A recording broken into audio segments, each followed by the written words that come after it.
დადგეს წესრიგში ინიციატივის დაბრუნება და რა არის მთავარი მიზანი. ბევრი კითხვა გვექნება, მაგრამ პირველი და მთავარი კითხვა ასეთია. შარშან ხელისუფლების წარმომადგენლები ირწმუნებოდით, რომ ეს კანონი არც მომავალში დაბრუნდებოდა. რა მოხდა ასეთი, რა საფრთხეები დადგა, რომ დააბრუნეთ ისევ დღის წესრიგში ჩაგდებული კანონის განხილვა. მოგესალმებით, მივესალმებით ჩვენს ტელემაყურებელს, მადლობა მოწვევისთვის. მოხდა ის, რომ შარშან ჩვენ ხელისუფლებას და ჩვენ ქართულ საზოგადოებას დაგვპირდნენ, რომ უცხოური დაფინანსება საქართველოში იქნებოდა გამჭვირვალე და ჩვენ მოგვატყუეს. დღეს შეგვიძლია ვთქვათ, რომ არის სპეციფიური დონორები, რომლებიც უარს ამბობენ გაასაჯარონ საკუთარი დაფინანსება, მიუხედავად იმისა, რომ მე პირადად მქონდა კომუნიკაცია ხანდახან პირდაპირ დონორთან, ხანდახან სხვადასხვა სახელმწიფოს წარმომადგენლობის და დიპლომატიური წარმომადგენლობის მეშვეობით, მაგრამ არის აბსოლუტურად ყრუ კედელი. ქართულ საზოგადოებას არ აპირებენ, რომ ეს ორგანიზაციები რომ გაუმხილონ თუ რაში ხარჯავენ საქართველოში ფულს. ეს არის ფაქტი. და ეს არის ზუსტად დღეს რასაც ხედავთ რეაქცია ზოგიერთი ორგანიზაციისგან, რომელიც ზუსტად ამ ფონდებისგან ფინანსდებიან. დღეს ვისაც ხედავდით ჩვენ ჯგუფებს, რომელიც ცდილობენ დღეს რომ ყვირილით ჩაახშონ საღი აზრი, არიან ზუსტად ის ორგანიზაციები, რომლებიც ზუსტად ამ ფონდებიდან ფინანსდებიან, რომლებიც უარს ამბობენ გაასაჯარონ საკუთარი ფინანსები. შეგიძლიათ უფრო დეტალურად გვიამბოთ, რომელ ფონდებზე არის საუბარი და რა კონკრეტულ პროექტებს უკავშირდება თქვენი პრეტენზია, მაგალითები და უშუალოდ რაში იხარჯება ის ფული, რაზეც შემდეგ ვიგებთ, რომ თურმე ამ დონორის და მოწოდებულია, თურმე ამა თუ იმ კამპანიას უკავშირდება, ეს მაგალითები მნიშვნელოვანია მაყურებელს. ფიქრობ, ნელ-ნელა ჩვენ საზოგადოებას ვაწვდით ამ ინფორმაციას და აქვს, თუმცა შეკრულად შეგვიძლია უკვე დასკვნის სახით ვთქვათ, ისაც ერთი წლის განმავლობაში ჩვენი მცდელობა იყო დონორებთან მუშაობის, NGO-ებთან მუშაობის, რომ დაგვერწმუნებინა ისინი, რომ გამჭვირვალობა მნიშვნელოვანი არის ამ სფეროში საქმიანობისთვის, იმისთვის, რომ საზოგადოება მიცოდეს, ვინ არიან ისინი, ვინც გავლენას ახდენს ქართული ხალხის ცხოვრებაზე საკუთარი საქმიანობით.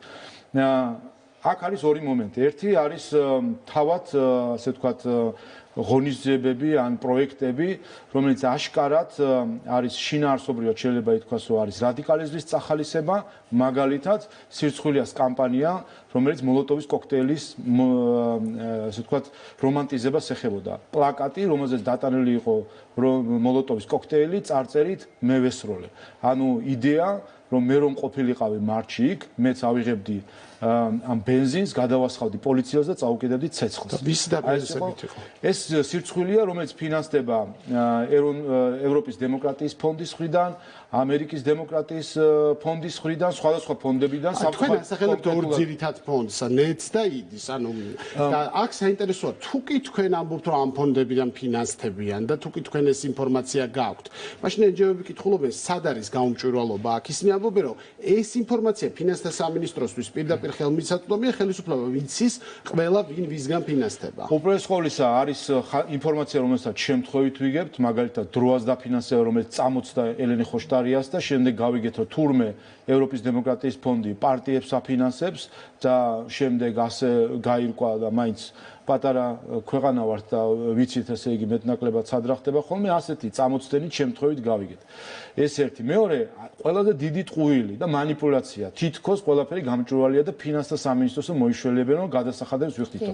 ეს ამას არანაირი კავშირი გამჭვირვალობასთან საბანკო გადარიცხვებს ასახელებენ. საფინანსო ვალდებულებები და საგადასახადო ურთიერთობას არანაირი კავშირი არ აქვს გამჭვირვალობასთან.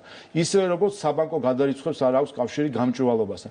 ისევე როგორც სამედიცინო მომსახურებების არ აქვს კავშირი გამჭვირვალობას, მაგრამ სადღაცას ეს ინფორმაციები რო არის, ეს არის ნაწილი საფინანსო ურთიერთობის, ნაწილი საბანკო ურთიერთობის და ასე შემდეგ. არც ერთ მოქალაქეს და არც ერთ თანამდებობის პირს, არც მე მათ შორის, არც პრემიერ-მინისტრს ან ნებისმიერ სხვას არ გვაქვს ცნობა საგადასახადო საიდუმლოზე. ის რომ რომელიღაცა ორგანიზაცია იხდის საშემოსავლო გადასახადს და აქვს ეს ურთიერთობა ფინანსთა სამინისტროს შესაბამის დანაყოფთან, ეს არის საიდუმლოება ამ ორგანიზაციის და იმ დანაყოფს შორის. სხვა გარდა მათ გარდა ამას ვერ გაიგებს. როგორ ეს ორგანიზაციები ამტკიცებენ, რომ თუ დონორი რიცხავს ფულს, ეს ხო როგორც ისინი ამბობენ, ესე ქეშად არ შემოდის, არა, რიცხავენ ბანკში, შესაბამისად წლის ბოლოს ისინი დეკლარაციებს ავსებენ და წარადგენენ ფინანსთა სამინისტროში. ამას ეს არ არის გამჭვირვალობა, ეს არის ის, რომ გადასახადები გადაიხადონ. ეს ერთადერთ რამეს აჩვენებს, რომ ფინანსთა სამინისტრო არის პოლიტიკურად ნეიტრალური, საგადასახადო ინსპექცია არის პოლიტიკურად ნეიტრალური ინსტიტუცია, რომელსაც მნიშვნელოვანი არის რომ იყოს გადასახადები გადახდილი, არ შემოვიდეს უკანონო ფული და ასე შემდეგ, ის არ უყურებს პოლიტიკურ მიზნობრიობას. ჩვენ გამჭვირვალება გვჭირდება პოლიტიკური მიზნობრიობის გასაგებად. ჩვენ მოქალაქეებმა უნდა ვიცოდეთ, ეს ფული მოლოტოვის კოქტეილს ხმარდება თუ რას ხმარდება? ფინანსური ანგარიშგება ეს არის მხოლოდ დაკავშირებული თანხების ოდენობასთან. ვინ აფინანსებს და რატომ ეს ინფორმაცია არ ეს ჩვეულებრივი არითმეტიკა, რაც წარმოებს საგადასახადო სამსახურში. ხომ ეს არის არითმეტიკა, რომ თანხა გადაირიცხა 20% საშემოსავლო სულ ასე შემდეგ არ არის. მოქალაქეებს წვდომა არ აქვს და არ აქვს, რა თქმა უნდა. ჩვენ გამჭვირვალებაზე, როგორც საბანკო გადარიცხვები, ხო, ისიც ტრანზაქციებია, რომელიც ფინანსური მონიტორინგის ქვეშ არის, ჩვენ მოქალაქეებს ვინმე მოგწევს წვდომას ერთი ანგარიში და მეორეზე ვინ რა გადარიცხა. ეს ამას კავშირი გამჭვირვალობასთან. გამჭვირვალობა არის სხვა.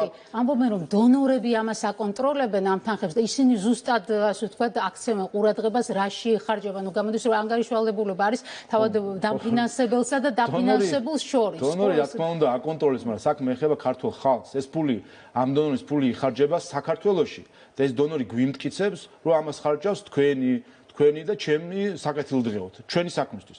და ჩვენ რო ვეკითხებით, გავიგერო, ხო, ჩვენთვის უნდა, ჩვენ ვიყოთ კარგად. ვეკითხებით, გავიგეთ, რომ ჩვენთვის გიდათ ეს ყველაფერი.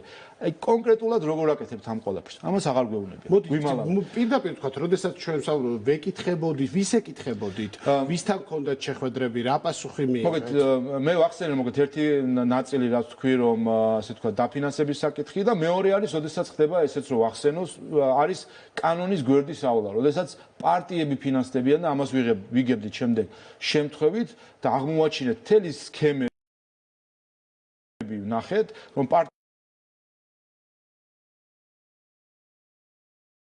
თვითონ სემინარს ჩაატარეს ფასებს აფინანსებენ NGO-ს მეშვეობით.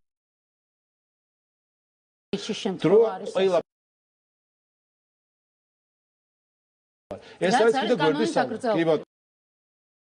აკრძალული არის ყველა და ჩვენთან რატო უნდა ჩამოდიოდეს და ვინმე გვიფინანსებდეს აქ პარტიებს, ეს გაუგებარია. ეს არის მთავარი პრინციპი სუვერენიტეტის. რაც შეეხება საუბრებს, რა თქმა უნდა, ქონდა დონორებთანაც და შესაბამისი დიპლომატიური წარმომადგენლებასთან. მათ შორის ელჩთან და შტატების ელჩთანაც. ყველასთან ქონდა საუბარი, მათ შორის ქონდა დემოკრატიის ნაციონალურ ეროვნულ ფონდთან, ნედთან, ამერიკის ფონდთან, სხვადასხვა ხელმძღვანელობასთან საუბარი. ჯერ კიდე შარშან გაზაფხულზე სადაც მათ მითხეს რომ ჩვენ ყველაფერი გამჭვირვალე გვაქვს, არ არის პრობლემა, ვებგვერდზეა განთავსებული. უთხარი რომ არ არის ვებგვერდზე, აი შევიდეთ თუ გნებავთ რომ 2021 წელი, 22 წელი არაფერი არ არის განთავსებული. თქვენს რომ კი ბატონო, ამას გამოვასწორებთ და შეგვიძლია მოგაწოდოთ ეს პროექტები სია, უთხარი რა ხან გამჭვირვალეა, მაშინ ისე გამოგვიგზავნეთ და თან ვებგვერდზე დატვირთავთ, როცა იქნება. კი ბატონო, შევთანხმდით სიას ვისაფინანსებთ. უთხარი, აი რას აფინანსებთ და გამჭვირვალე ვართ, თუ გამჭვირვალე ხართ, იქნებ მოგაწოდოთ, ვიცოდეთ რა არის. კი ბატონო, შევთანხმდით, შემდეგ ჩემი კაბინეტი დაუკავშირდა, გადაამისამართეს ერთგან, მეორესგან, მესამეგან და მოხვდით ჩიხში. პასუხი ბოლოს აღარ იყო. არანაირი. შემდეგ მეორეჯერ შევეხმიანეთ, მესამეჯერ შევეხმიანეთ, კიდევ იყვნენ ჩამოსულები, ნული რეაქცია, რომელიც უკვე ზღვარზე არის უპატივცემლობის სახელმწიფო ინსტიტუტების და ქვეყნის მიმართ. როდესაც შენ ხარ დონორი, შენ ხარ სტუმარი, ჩადიხარ სხვა ქვეყანაში, პრეტენზიით რომ გინდა იმ ქვეყნის მოქალაქეების ცხოვრება გააუმჯობესო. ელაპარაკები იქაურ საზოგადოებას და მის არჩეულ ხელისუფლებას და უმალა ინფორმაციას თუ რასაკეთებს, ეს ცდება ყოველგვარ დემოკრატიულ ჩარჩოებს და საზღვრებს. ეს არის რა თქმა უნდა მიუღებელი. და ამაზე ქონდა საუბარი, მათ შორის რა თქმა უნდა დიპლომატიურ წარმომადგენლობაც. ეს საქმეზე რაში ეცი, მე ვთქვი კიდევაცო. ეს ბოლო პერიოდი. ყველა უკვე გვეთანხმება თავის დროზე, აი მაშინ შარშან მარტში, იცით რომ ელჩები იყვნენ მოსულები პარლამენტში, ვისაუბრეთ და ყველა გვიმტკიცებდა, კი მაგრამ ყველაფერი გამჭვირვალეა, რა საჭიროა ეს კანონი, ისეაც გამჭვირვალეა. მაშინაც ვამბობდით რომ არ არის სინამდვილეში, მაგრამ კარგით, მაშინ ამ კგბ-შნიკურმა პროპაგანდისტულმა მეთოდმა იარლიყების მიწებების გარკვეულწილად იმუშავა. აი ხო გავიდა პერიოდი. აი იგივე ელჩებს როცა ხვდები, ვეღარავინ ვეღარ ამბობს რომ გამჭვირვალეა. იცით რატომ? იმიტომ რომ ფაქტებია უკვე. მაგრამ საპირისპიროდ ხდება ის, რომ ვეუბნებით, აი ხომ არის ეს ფაქტი, რომ საზოგადოებას არ აქვს პროექტი. კი არის. აი რა ვშრებთ ამის მერე. ნული რეაქცია გამჭვირვალობის თემა, მაგრამ მეორე არის მოდით სახელები, ხო? სიტყვა აგენტი ამოღებულია, მაგრამ დღეს მოვისმინეთ პროტესტი იმაზეც, რომ აგენტს დაარქმევთ უცხოური ძალების ინტერესების გამტარებელ ორგანიზაციას შინაარსობრივად არ იცვლება არაფერი. და მთავარი ბრალდება არის, რომ ხელისუფლება ცდილობს, რომ გამჭვირვალეობის საფარქვეშ ორგანიზაციებს იარლიყები მიაწებოს და შემდეგ ამ იარლიყებით შეძლოს ქულების მოპოვება. ეს არის მთავარი ბრალდება. ხო, ნუ სასაცილო არგუმენტი დღეს საერთოდ არგუმენტები ვერ მოვისმენთ. ეს არის მნიშვნელოვანი და საზოგადოებამ უნდა მიაქციოს ყურადღება, როგორ იქცევა, როგორ ხდება პროპაგანდა, როგორ მუშაობს. და დღევანდელი დღე იყო ამის მაგალითი. არანაირი არგუმენტი, არანაირი შინაარსის შესვლა, არანაირი დისკუსია, ყვირილი, რომლითაც უნდათ რომ ჩაახშონ საღი აზრი. აი ეს არის მეთოდი ჩვეულებრივად ამოწერილი სპეცსამსახურების პროპაგანდისტული სახელმძღვანელოებიდან, რომ ემოციები, ყვირილი, რომ ადამიანს ასე ვთქვათ, გონება დაუბინდო და მხოლოდ ემოციებზე ითამაშო და ჩაახშო საღი აზრი. რაც შეეხება ტერმინებს და შარშან ეს აი ამ ტერმინის გამოყენებითაც მოახერხეს მიუხედავად იმისა, რომ თავიდანვე ვამბობდით, რომ ტერმინს აქ მნიშვნელობა არ აქვს და ეხაც манипуляცია იყო. ამ ჯერზე ეს ტერმინი პირდაპირ აღებული არის ევროკავშირის დირექტივის პროექტისგან, რომელიც სულ ახლა ხან რამდენიმე კვირის წინ ევროკომისიამ დაამტკიცა, გადაუგზავნა ევროპარლამენტს და სათაურშივე არის მესამე ქვეყნის, ან უცხო ქვეყნის ინტერესების წარმომადგენლობის გამჭვირვალობა. კიდევ უფრო მძიმე არის, ვიდრე შეიძლება ჩვენთან მინოს მოეჩვენოს, ჩვენთან არის რომ გატარება ინტერესების. აქ წარმომადგენელზეა საუბარი, რომლის სინონიმი სხვათა შორის ინგლისურში არის ზუსტად სიტყვა აგენტი, რომელიც ქართულ სამართალში სხვანაირად გამოიყენება, მაგრამ დავანებოთ ამ თავს, ამ საკითხს თავი. ევროკავშირის დირექტივა, რომელიც ეხლა მუშავდება, პროექტი არის დამტკიცებული ევროკომისიის მიერ და ევროპარლამენტში განიხილება, იქ წერია ეს. თქვენ ოპონენტებს ალბათ მოусმინეთ პარლამენტში, ისინი ამბობენ, რომ ამ კანონ პროექტით ევროკავშირი ჩინეთს და რუსეთის ინტერესებს ებრძვის და არა ეს არ აქვს საკუთარ. ყუილია, ამ კანონ პროექტით ევროკავშირი ამერიკის ინტერესებსაც ფარავს.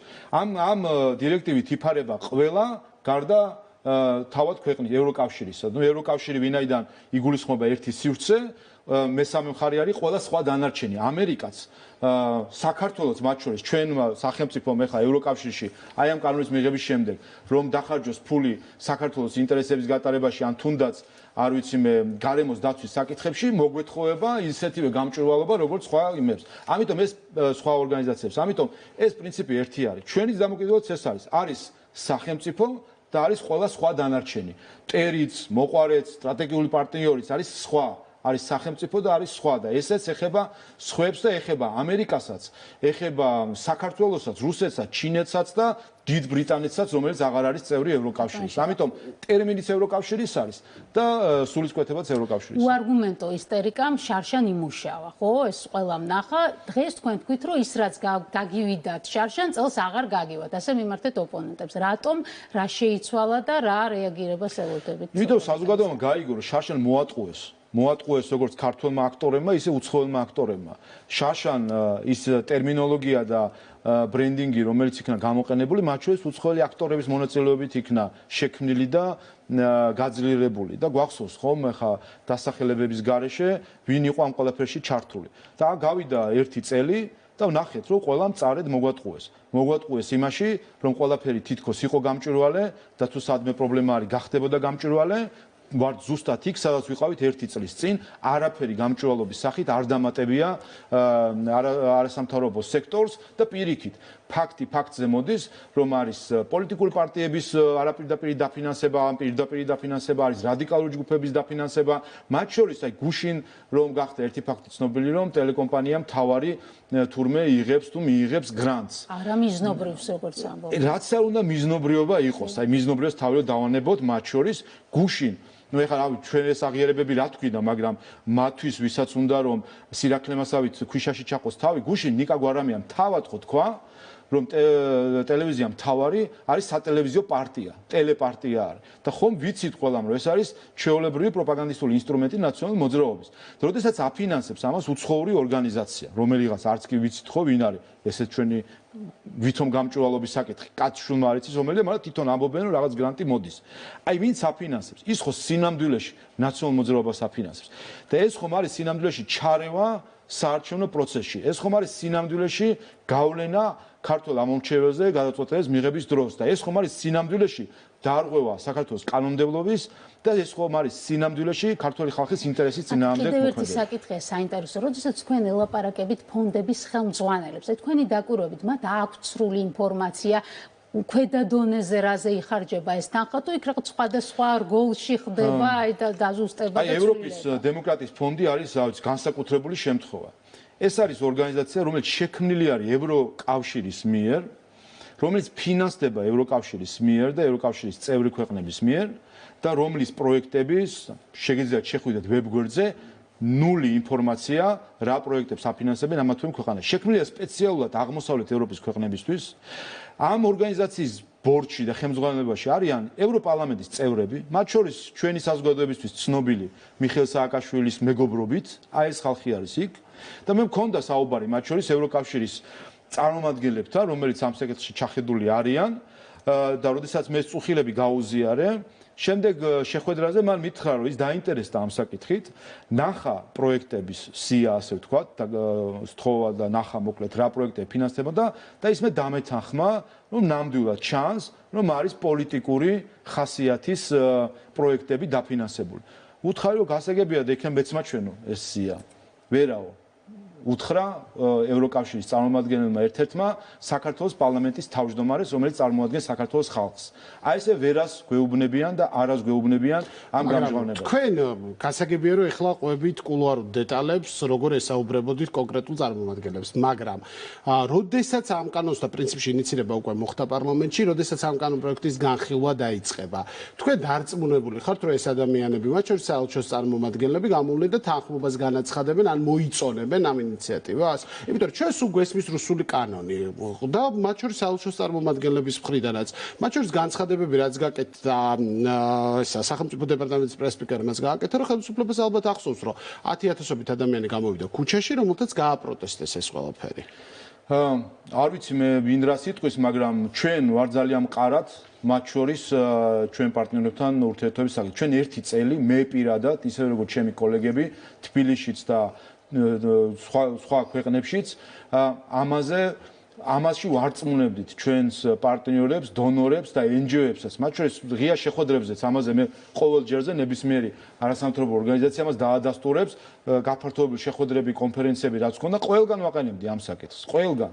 და ამის შემპასუხებელი არავინ არ იყო ხოლმე. ყველგან ქონდა ამაზე და ვცდილობდი დარწმუნებას დონორების, რომ გამჭვირვალობა მნიშვნელოვანი არის, რომ ეს არის ევროპული მიდგომა, რომ შენ სხვა ქვეყანაში არ უნდა ჩახვიდეს და ჩუმად არ უნდა ხარჯო ფული, ეს არ არის ევროპული ქცევა და საქართველოს მოსახლეობა იმსახურებს იმას, რომ მას უთხრამს ყველაფერი. სამწუხაროდ საბოლოო მივედით იმ წერტილამდე, რომ ჩვენ უკვე გარკვეული პერიოდია ყრუკედელს ვეჯახებით, როდესაც ერთი სხვი არის თავისქნევა თანხმობის ნიშნად, რომ კი არის ფონდები, რა თქმა უნდა ეს ყველას არ ეხება კიდევ ერთხელ, მაგრამ არის ფონდები და განსაკუთრებით შემდეგ ეს ფონდები არიან აქტიური პოლიტიკურად, რომლებიც ხარჯავენ ფულს და მალავენ ამას საზოგადოებისგან ერთი, მაგრამ მიუხედავად ამისა არაფერი არ ხდება იმისთვის, რომ ეს გამოსწორდეს. მე ერთი კიდე დეტალიც მინდა.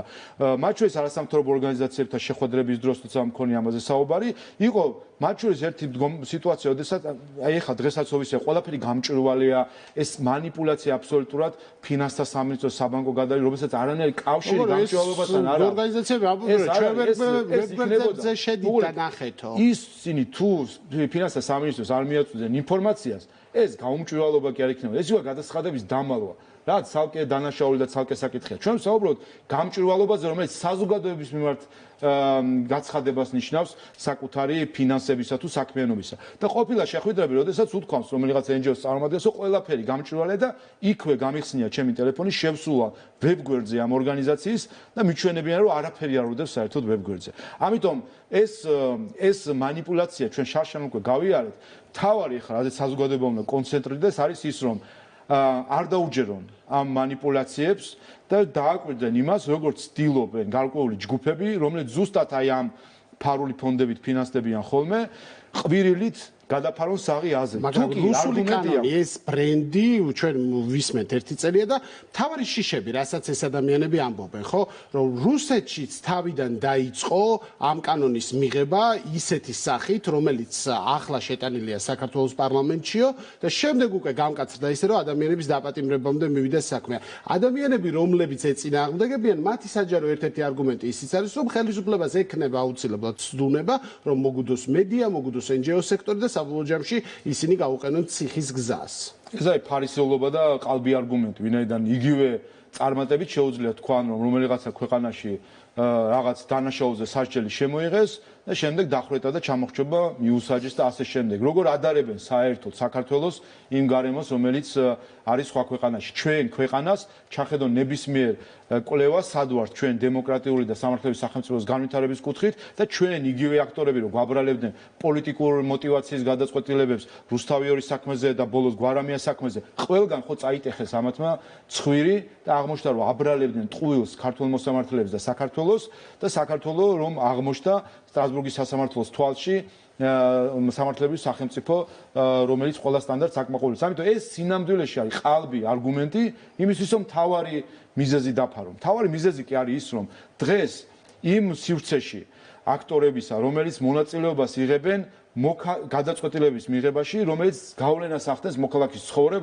ცხოვრებაზე, აი ამ წრეში ძალაუფლების გარკვეულწილად არის სახელმწიფო თავის ინსტიტუტებით, რომელიც სადაც ბიუჯეტის გამჭვირვალობით პირველ ადგილზე ვართ, სადაც სახელმწიფო უწყებების გამჭვირვალობა რა დონეზეც არის კი ხედავთ, სადაც საჯარო მოხელეების ქონებრივი დეკლარაცია არის გამჭვირვალე და ერთადერთი აქტორი აი ამ სივრცეში არის არასამთავრობო სექტორი, რომელიც არის სულად დაფარული და მხოლოდ მათ ნებაზე არის, რას გაუსაჯაროებენ საზოგადოებას და რას არა. და თან პრეტენზია აქვს, რომ საზოგადოებას წარმოადგენენ. ოღონდ ისე, რომ არ უნდათ რომ მათ აცნობონ ამის შესახებ. ერთი საკითხი, რომელიც ჩარშანს ვისაუბრეთ ჩვენ ამაზე და ახლაც მინდა კიდევ ერთხელ შევახსენოთ საზოგადოებას. თავად არასამთავრობო ორგანიზაციებს 2016 წელს მიღებული აქვთ არასამთავრობო ორგანიზაციების გამჭვირვალობის დეკლარაცია. და აი დღეს რომ ყვირიან და უნდა ჩახშობა დისკუსიის, მათი ხელმოწერები არის აქ 2016 წელს, მათ აიღეს ვალდებულება, რომ დონორების ვინაობა, დაფინანსების რაოდენობა, პროექტები, ხანგრძლივობა, ყველაფერი ის, რაც ამ კანონით არის გათვალისწინებული, ისინი საკუთარ ვებგვერდზე და ერთიან ვებგვერდზე ამ ყველაფერს გამოაქვეყნებენ. 2016 წელს USAID-ის დაფინანსება 2 წელი აქვეყნეს, შემდეგ ეს პროექტი დასრულდა როგორც ჩანს და ის ვებგვერდი გადაიქცა მონაცემების სასაფლაოდ. და შარშან როცა ეს გაუხსენეთ და ვახსენეთ, ის ვებგვერდი საერთოდ წაშალეს და დღეს რომ შეხვალთ CSO.G-ზე არის ცარიელი ეკრანი, იმიტომ რომ წაშალეს საკუთარივე აღიარებები რო იყოს Z. ანუ თავადვე აღიარეს, რომ გამჭვირვალობა არის სტანდარტი, რომელსაც უნდა აკმაყოფილებდეს არასამთავრობო სექტორი, თავად ხელი მოაწეეს და სხვათა შორის ამაზე მე მქონდა საუბარი როგორც NGO-ებთან, ისე დონორებსაც, აი სულ ბოლო შეხვედრებზეც ამერიკულ და ევროპულ დონორებთან მქონდა საუბარი. აი ეს არის, ხო, მოდით რა, თქვენ თვითონ აიღეთ ეს ვალდებულება, თქვენ გააკეთეთ, თქვენივე გაკეთებული დოკუმენტი და ხელმოწერილი ხო არის, გაიხსენეთ ეს თქვენი ვალდებულება და თქვენ აიღეთ. არა, იმიტომ როგორც უნდათ რომ ჭდილში იყვნენ, ფარულად ფინანსდებოდნენ იმ საქმეებისთვის, რომელიც შემდეგ ხდება ცნობილი რომ თურმე ეს დეზინფორმაცია, სანქციების გვერდისავლის, ვისი წარმოებული იყო? NGO დროა, რომელიც არის პარტიული NGO და რომელსაც აფინანსებდა ევროპის დემოკრატიის ფონდი. თურმე მოლოტოვის კოქტეილის რომანტიზებას ვინ აკეთებდა? სირცხვილია, რომელსაც აფინანსებს ევროპის დემოკრატიული ფონდი და ამერიკის დემოკრატიული ფონდი. აი ეს ყველაფერი თურმე ამისთვის უნდათ, რომ ესე დაფარულად მიდიოდეს ეს თანხები და დღეს მეკითხებოდა ერთ-ერთი ჟურნალისტი კი მაგრამ ყველაფერი გამჭვირვალეს იმის და იქვე უთხარი. აი აიღეთ ახლა თქვენი ტელეფონი, არის შინით ინტერნეტი, მომიძებნეთ დროა ვისგან იღებს დაფინანსებას. და იცით რატო ვერ მოძებნის? იმიტომ ვებგვერდიც კი არ აქვს ამ არასამთავრობო ორგანიზაციას, იმდენად შეზრდილი და ნაწილი არის პარტიის და ვებგვერდიც კი არ აქვს რომ ნახოთ რა დაფინანსება არის. რა გამჭვირვალობაზე და რა 100%-იან გამჭვირვალობაზეა საუბარი, მიკვირს აი ასეთ უტიფარ ტყუილს რო აკეთებენ ქართულ საზოგადოებას, რომელიც ნახა უკვე თუ რა არის გაუმჭვირვალობის მანკიერი შედეგი. თქვენი ოპონენტები ახლა ძალიან ცდილობენ, რომ გამჭვირვალობის კანონი დაუკავშირონ ევროინტეგრაციის პროცესს და დაბრენდონ როგორც ევროინტეგრაციის შემოფერხებელი ბარიერი, მით უმეტეს მოლაპარაკებების შესაძლო გახსნის წინ ამბობენ, რომ ეს მიზანმიმართული ქმედებაა, რათა შეფერხდეს ჩვენი ევროპული გზა. ხოლმე პრეზიდენტმაც თქვა, რომ მე ავიღებ ევროპულ დროშას და მე გამომყევით და ვიბრძოლოთ რუსეთის წინააღმდეგო. რეალურად რაიმე გავლენა ექნება ევროინტეგრაციის პროცესზე ამ კანონპროექტს? არა, რა თქმა უნდა, თუ კი ამას შევხედავთ, კეთილსინდისეად, ვინაიდან გამჭვირვალობა არის ევროპა და გამომჭვირვალობა არის საბჭოთა კავშირი. სინამდვილეში ეს მყვილა ხალხი იცავენ საბჭოთა კავშირს ჩვენს სისტემაში და არა ევროპას. ვინაიდან ევროპა არის გამჭვირვალობა. ამიტომ იღებენ ამ დირექტივას ევროკავშირში გამჭვირვალობისთვის. ამიტომ მიიღო დღეს საფრანგეთმა ის კანონი. ამიტომ იღებს დიდი ბრიტანეთი, ამიტომ აქვს ამერიკის შეერთებულ შტატებს, ამიტომ მუშაობს, ამიტომ არის 17 ქვეყანაში ევროკავშირის წევრისა სხვადასხვა სახით გამჭვირვალობის რეესტრები, ზოგან ლობისტების რეესტრი ქვიათ, ზოგან გავლენების რეესტრი ქვია და ასე შემდეგ. ამიტომ რომ ეს დღევანდელ სამყაროში, სადაც ჰიბრიდული მეთოდები არის ერთ-ერთი მეთოდი გავლენის მოხდენისა, ყველა სახელმწიფო ცდილობს დაიცვას საკუთარი მოსახლეობა, ასე ვთქვათ, ფარული გავლენებისგან რბილი ძალისა. ჩვენ საქართველო გეოპოლიტიკურად ვართ ყველაზე ერთ-ერთ რთულ რეგიონში. ჩვენს გარშემო ფაქტობრივად არის ცეცხლის რკალი. ჩვენ ქვეყნის მიმართ არის როგორც პოლიტიკური, ისე ეკონომიკური და ზოგიერთ შემთხვევაში ბიზნეს ინტერესები სხვადასხვა სექტორის მიმართ. და რა თქმა უნდა, ამისგან ჩვენ უნდა დავიცვათ ჩვენი საზოგადოება, ჩვენ არ უნდა ვიყოთ რაღაც გასავლელი დერეფანი, სადაც ვისაც უნდა შემოვა, ფულს დახარჯავს იმისთვის, რომ თავისი გავლენები და ინტერესები გაატაროს და ისე გავა, რომ საზოგადოება ვერც კი გაიგებს რა მოხდა, როგორ წარმოიშვა ეს ინფორმაცია სანქციების გვერდისავლის შესახებ. შემდეგ გავიგეთ შემთხვევით თურმე ამ NGO-ს უკან დგას კონკრეტული ფონდი, რომელიც ამას აფინანსებს. Monagy საიტი რო გააკეთეს. ვინ გააკეთა? დროამ. ვინ აფინანსებს? ევროპის დემოკრატიული ფონდი. ვებ გვერდს, რომელიც არის თუ კი რაიმე არის ანტიევროპული, აი ეს პროექტი არის ანტიევროპული, რომელიც ადამიანის ღირსების არათუ შელახვა არის, ეს არის არაღიარება ადამიანის ღირსების და ამაში იხარჯება ევროპული თუ უცხოური თუ ფული. პროცესები იგივე სცენარით წავიდა, რაც ჩაშან, რას აპირებთ? უპირველეს ყოვლისა კიდევ ერთხელ საზოგადოებამ ამ ერთ წლის განმავლობაში ნახა ის გაწმილება იმ ტყუილით, რომელიც ჩვენ მაშინ გვითხრეს, რომ იქნებოდა ყველაფერი გამჭვირვალე და რა თქმა უნდა საზოგადოებამ ეხლა მოითხოვს, რომ ეს გამჭვირვალობა იყოს.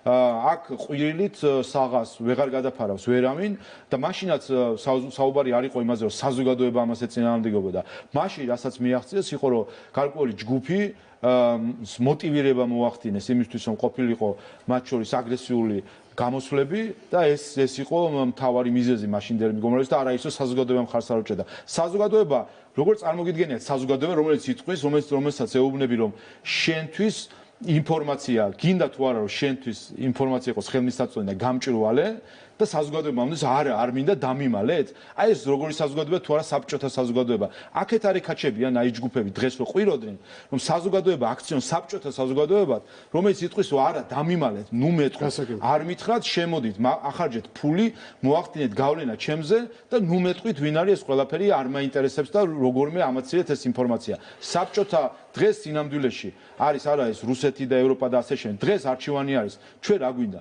ჩვენ გვინდა ვიყოთ ევროპული ქვეყანა, თუ გვინდა ჩვენ ვიყოთ საბჭოთა ქვეყანა. აი ეს არჩევანი არის არა მხოლოდ დღეს, არამედ ეს არჩევანი იქნება ოქტომბერში.